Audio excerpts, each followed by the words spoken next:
Mirror's Edge Catalyst is the sequel to DICE's critically acclaimed 2008 original.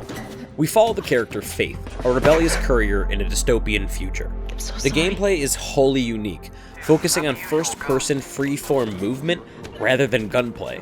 There's some combat here and there, but the game is more about fluid parkour than anything else. But does Catalyst live up to the high bar set by the original? Let's dive in and find out.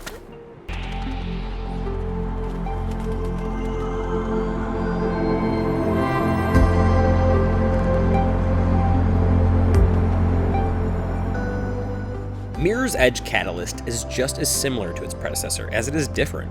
Where the first Mirror's Edge was mainly linear, Catalyst breaks open these barriers and turns the franchise open world.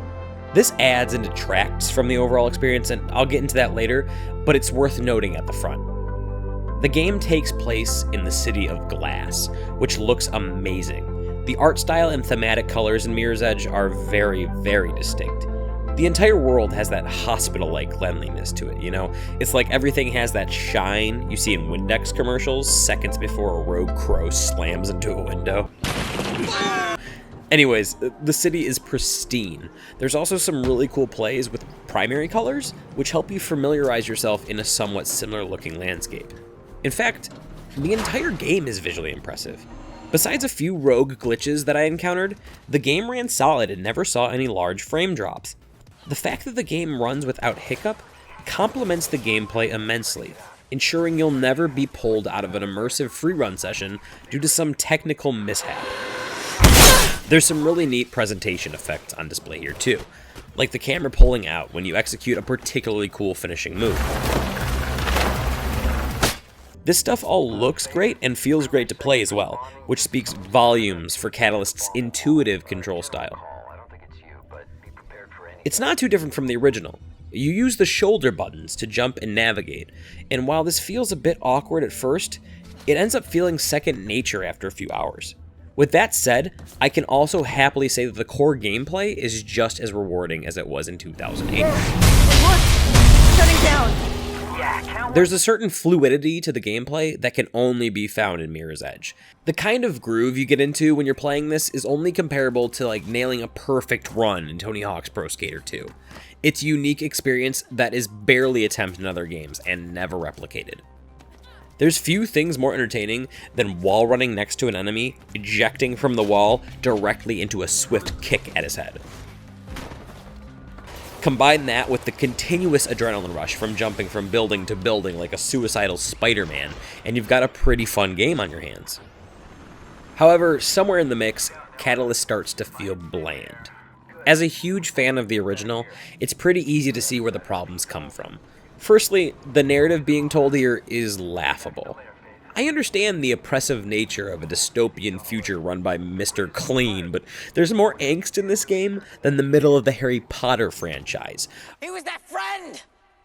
Our game starts with familiar protagonist Faith being released from lockup.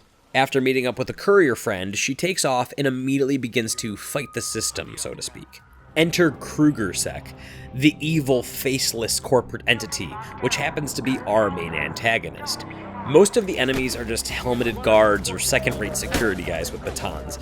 We rarely have a good villain to blame in the story.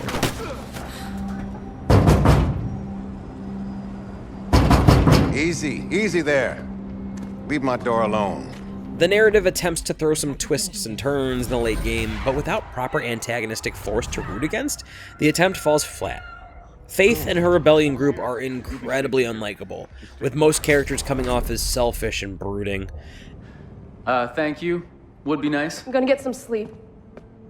No one ever smiles in this game, ever.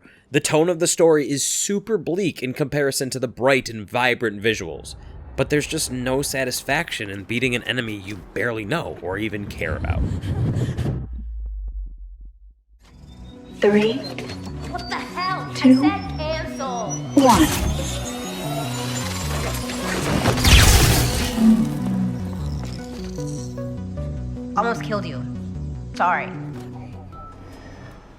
This kind of so-so, uninspired tone eventually bleeds out into the rest of the game too. Since the lore of the world is whittled down to big bad corporation versus parkour rebellion, the side missions don't have much to work with. Most of the activities involve running from point A to point B, sometimes within a time limit, sometimes without being seen, sometimes while being chased, and so on and so forth. There's a few infiltration missions that help open up fast travel points, and these actually spice up the gameplay, but there's very few to complete. The open world does have some pretty neat social interactions, like giant billboards you can hack to display your icon in your friends' games. There's also a ton of collectibles littered throughout the world, ripe for your picking. These billboards and specific collectibles sometimes become a sort of parkour puzzle, with the in-game hint system disabling itself and forcing you to figure out a safe climbing path. These kind of unique activities are fun and a blast to play, but the overwhelming amount of side missions are simplistic and get repetitive.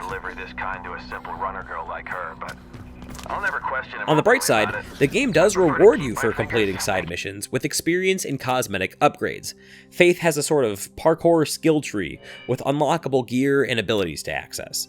Leveling up gives you points to allocate to these different skills, making Faith a more fierce fighter, a quicker runner, and more. There's even a grappling hook thrown in the mix for good measure. I like it. Easy, huh? Try it a few times until you get the hang.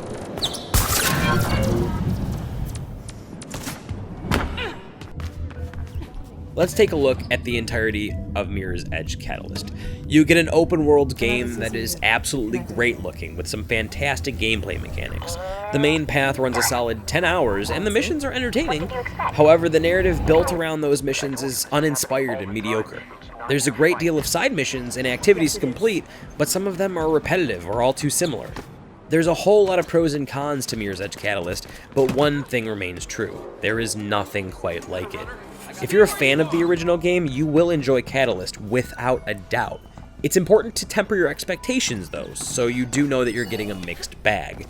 Newcomers to the series could either find a great game here, or a sloppy one, but that's purely dependent on how much you enjoy the core gameplay. Mirror's Edge Catalyst is not a bad game at all. In fact, it's rather quite good. Unfortunately, there's just a lot of mediocre content shoot in as well. It's worth playing for sure, but probably not good enough to warrant an immediate purchase. I recommend renting it at first and seeing if you like it before handing over your cash. Big explosion over here!